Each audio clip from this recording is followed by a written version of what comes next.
Di, magtatanghali na oh. Wala pa tayong pambiling bigas. Ba't anong oras na ba? Oh, 10:30 na. Ay, 10:30 na. Teka, punta na ako kay chairman. Ito yung ticket ko. May pila doon ng bigas, ha? Para makapagsaing na kayo. Ha? Sige na. Di, may project yung anak mo. Sa Lunes na ang pasahan. Hindi pa nakakagawa. Sabihin mo sa anak mo, Martes na lang magpasa.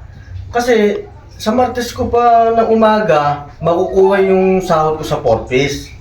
Ha? Doon na yung payout ko, ha? Sa Martes na lang, sabihin mo, kausapin mo yung teacher, kung o tsaka yung anak mo, sa Martes na siya magpasa, ha?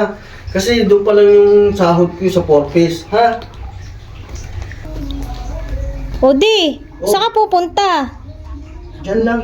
Birthday ko na next month, wala man lang ganap. Nung nakarang taon, wala ring handa. Nung nakarang taon din, ganun din. Hanggang ngayon, wala pa ring ganap. Kaya nga ako aalis at sumali ako ng tupad para next month, sahod na namin, yun ang pang-birthday mo, di ba?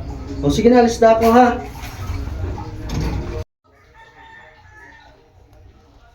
Hoy di, Oh.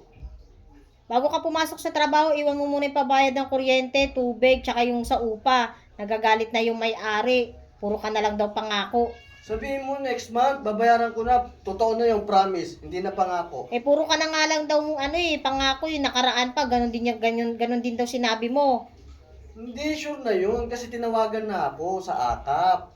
Magpe-payout na. Kaya sure na yun, ha? Sige na, alis na ako, malilig na ako.